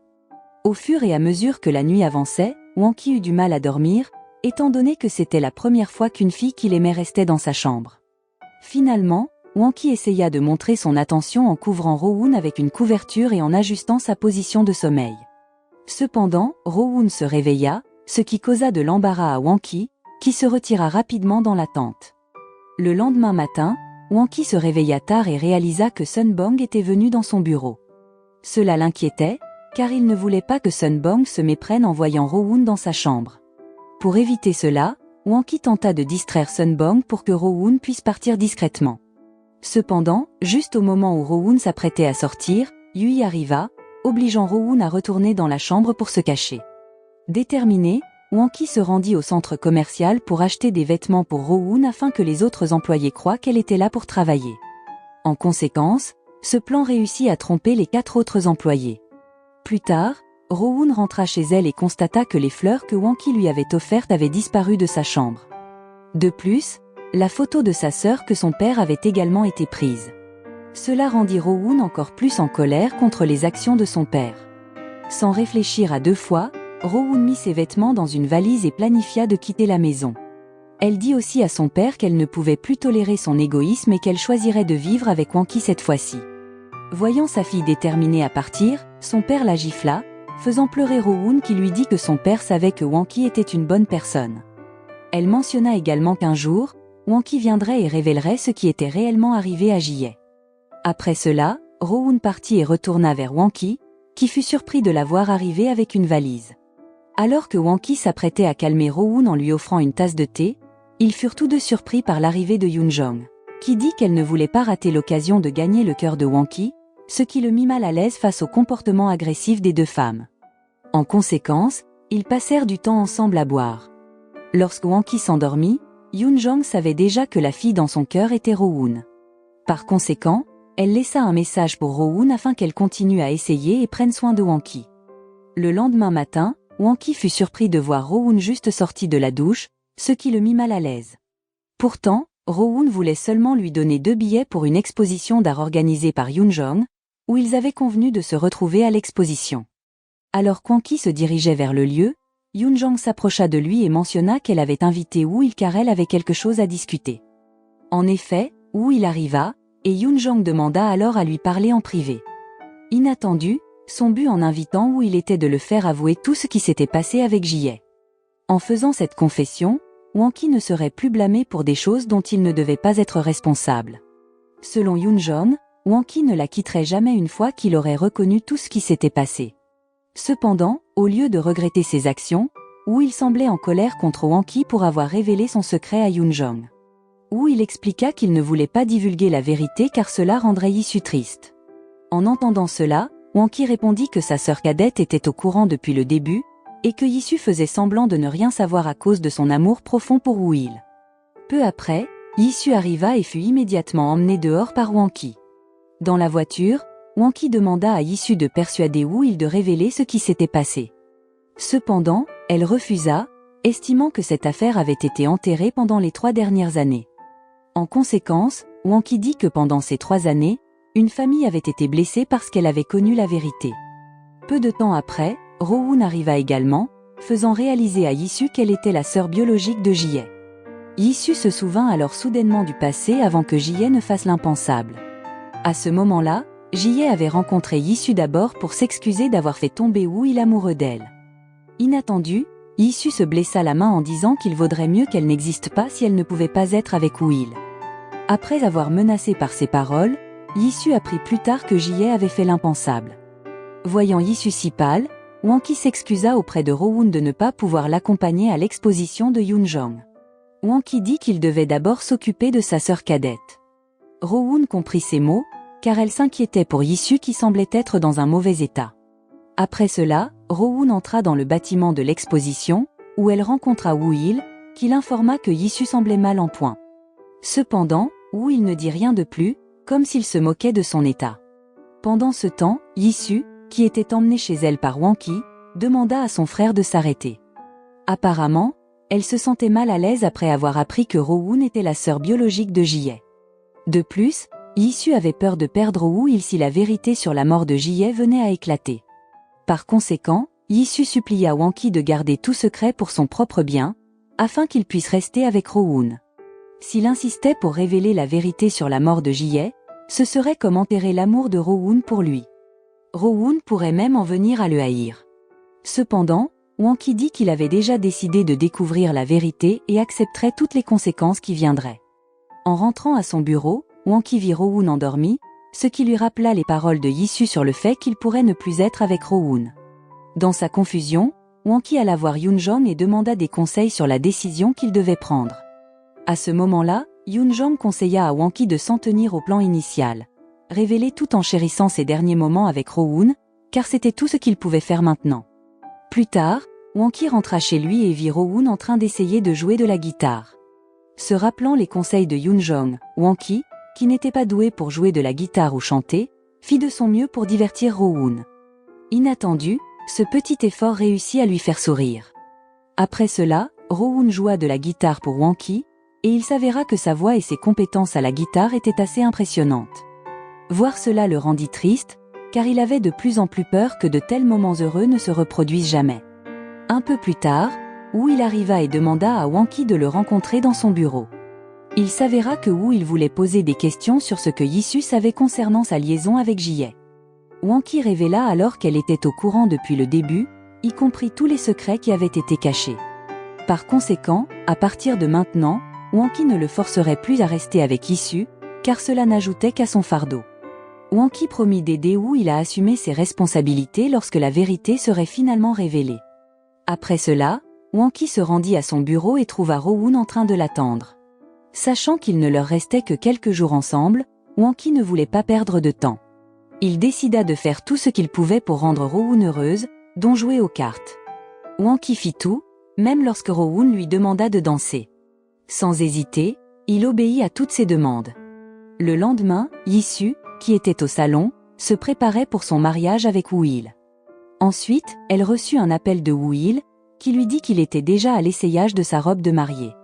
Yisu fut très surprise car il n'avait auparavant montré aucun intérêt. Quand ils se rencontrèrent, Wu-il emmena Yisu dans un endroit qui s'avéra être un parc d'attractions.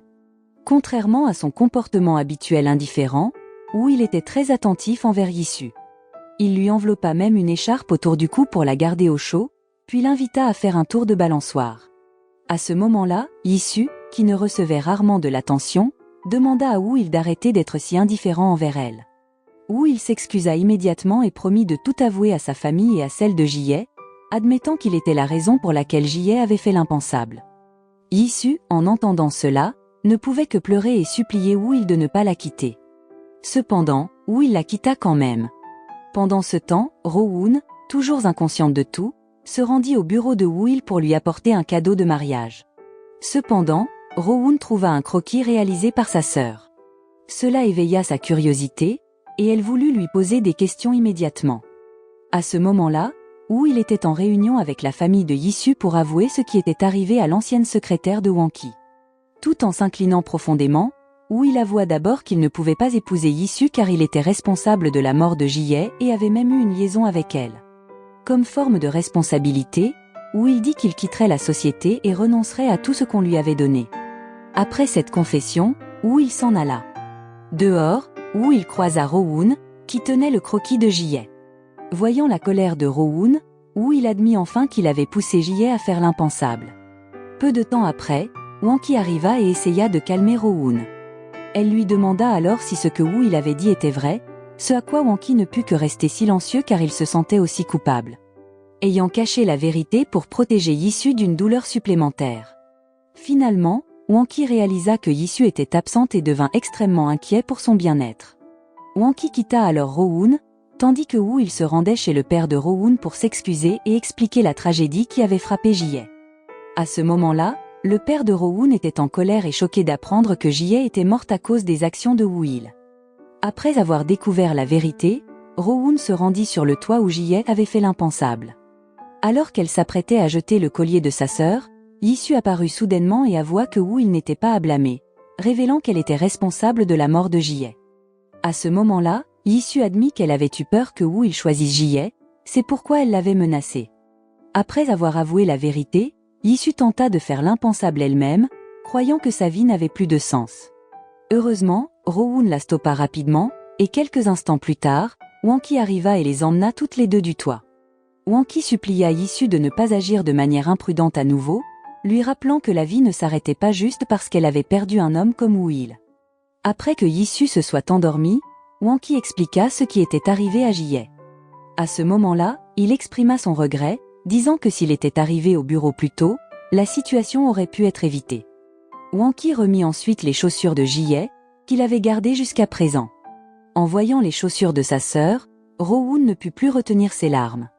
Après cela, elle prit les chaussures chez elle et dit à son père qu'elle se sentait soulagée, car il semblait que Jie était enfin rentrée chez elle. Pendant ce temps, les parents de Wanki étaient encore bouleversés par la confession de Woo-il, et ils se rendirent à son bureau, blâmant Jie pour tout le chaos. En entendant cela, Wanki se sentit déçu par ses parents pour avoir parlé ainsi, sachant que le problème venait en réalité de Yisu et de lui-même. Comme par le passé, Yisu s'était souvent fait du mal chaque fois que il essayait de mettre fin à leur relation, ce qui empêchait les parents de Wanki de croire la vérité. Enfin, Yisu arriva et confirma ce que Wanki avait dit.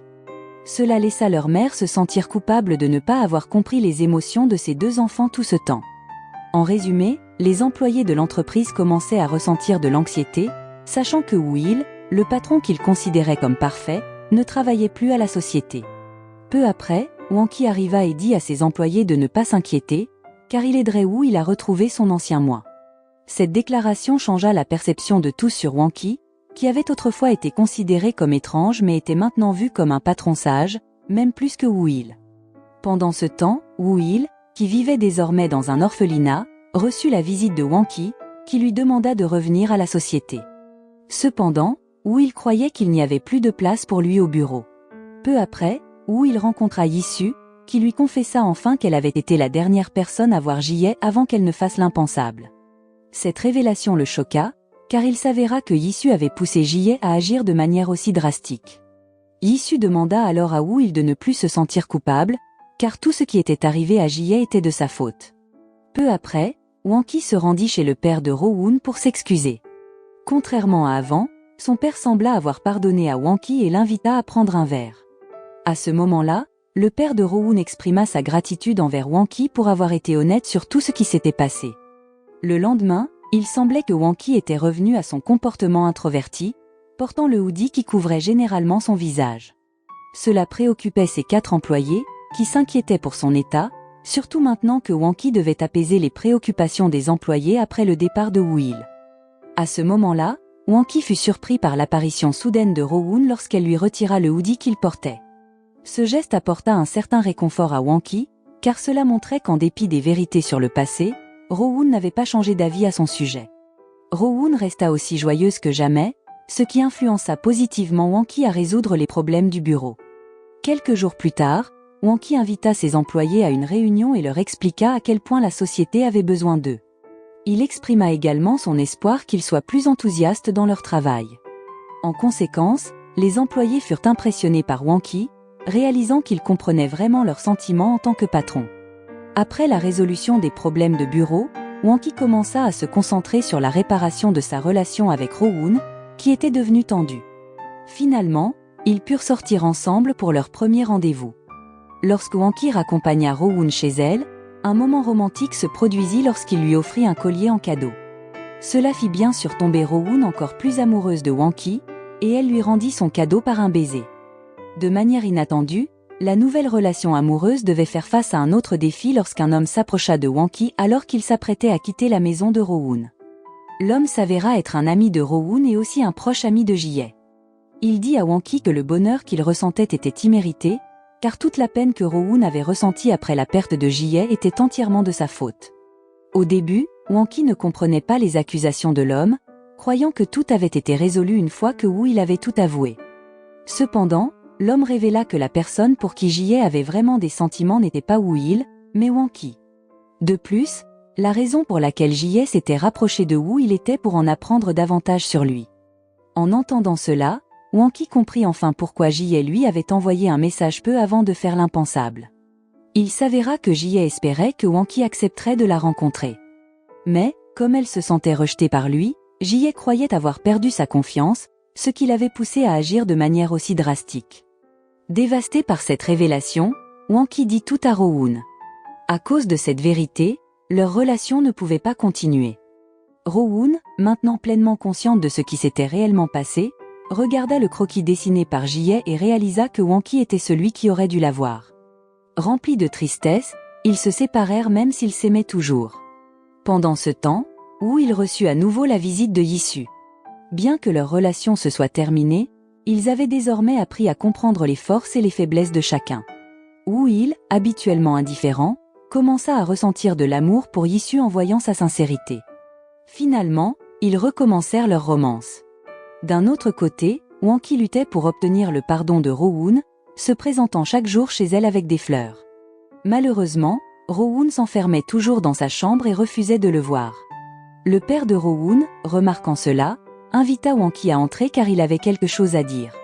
À ce moment-là, il expliqua qu'il était sur le point de déménager en dehors de la ville parce que son salon de coiffure était au bord de la faillite. De plus, le propriétaire avait soudainement augmenté le loyer à un prix déraisonnablement élevé.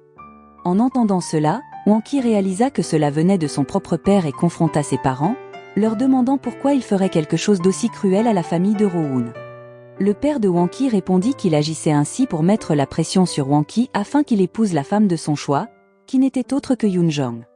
Cependant, lors d'une réunion, Yoon-jong rejeta le mariage arrangé car elle avait appris que Hwan-ki n'aimait que Rowoon.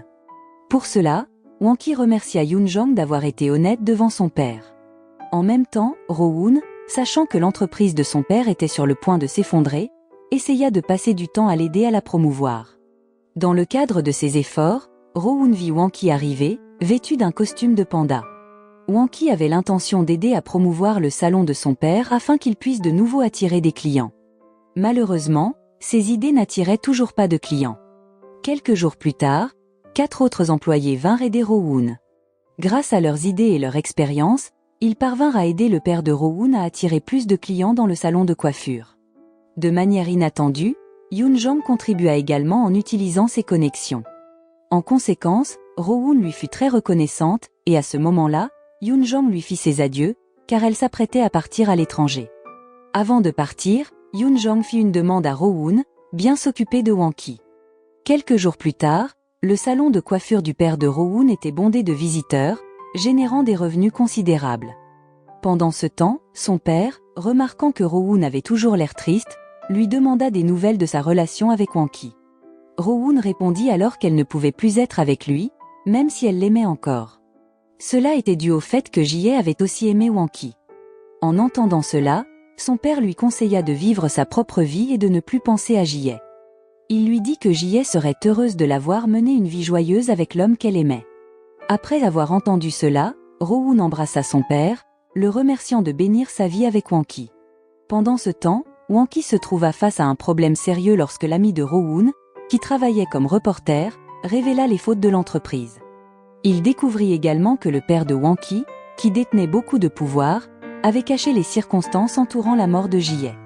En même temps, le père de Hwan-ki, voulant préserver la réputation de l'entreprise, ordonna à son fils de faire de Woo-il un bouc émissaire.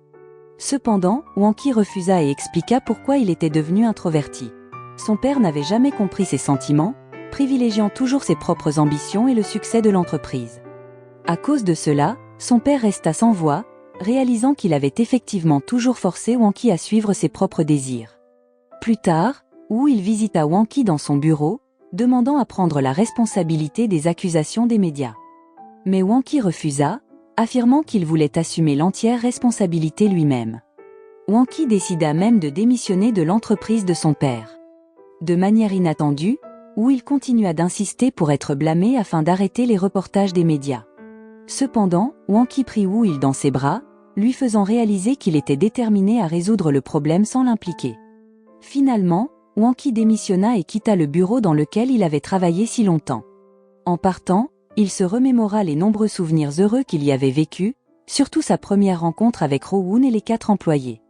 Avant de partir, les 4 employés s'approchèrent de Wanki pour le remercier d'avoir été un si bon patron. Alors qu'il conduisait, Wanki, perdu dans ses pensées sur Rowoon, fut soudainement percuté par une voiture. À sa grande surprise, c'était Rowoon qui l'avait heurté. Submergé par le manque qu'il éprouvait pour elle, Wanki étreignit Rowoon et affirma que leur romance était ravivée, même s'il n'était plus PDG. Finalement, Wanki déménagea sur une île paisible pour apaiser son esprit. Cela lui apporta un sentiment de bonheur, surtout parce que Rowoon était là avec lui. Bien qu'il fût parfois frustré par sa personnalité insouciante, qui était à l'opposé de sa nature perfectionniste, Wanki était toujours heureux, car elle parvenait à le faire sourire. Après quelques jours sur l'île, Wanki et Rowoon reçurent la visite de Will et Yisu. Bien que les choses fussent initialement maladroites entre eux, Yisu avait changé et n'avait plus caché ses sentiments. Cela lui permit de nouer un lien chaleureux avec Rowoon. Pendant ce temps, Wanki, qui était avec Will, semblait se demander comment il pouvait maintenant accepter la présence de Yisu. En réponse, Will expliqua qu'il avait décidé de tout recommencer.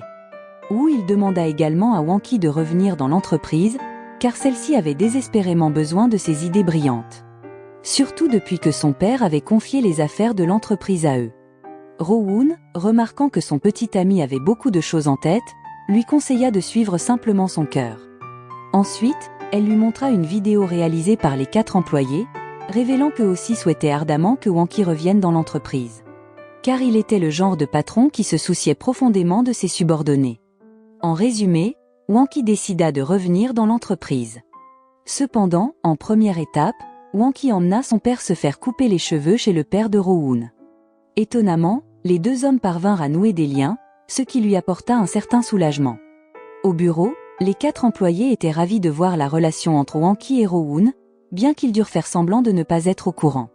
Un jour, Wanki organisa une compétition sportive au sein de l'entreprise, ce qui réussit à rassembler les employés et à raviver leur enthousiasme.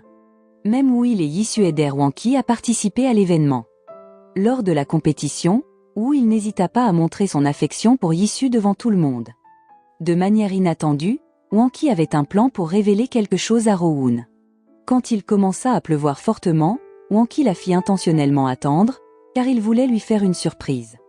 Ensuite, Wanki se mit à danser devant tout le monde, déclarant que Rowoon était la femme qu'il aimait profondément. En conséquence, tout le monde fut ravi de témoigner de la grande transformation de Wanki, car l'homme introverti qu'il avait été s'était maintenant ouvert, et avait trouvé le bonheur après avoir rencontré la femme qui avait guéri les blessures de son cœur causées par des tragédies passées. Et ainsi, la série prit fin. La morale de l'histoire est que l'amour a le pouvoir de guérir et de transformer. Wanki, un homme introverti marqué par des blessures passées, a appris à s'ouvrir grâce à l'amour et au soutien de Rowoon. Leur relation montre que le véritable amour peut briser les barrières personnelles, les erreurs et les tragédies.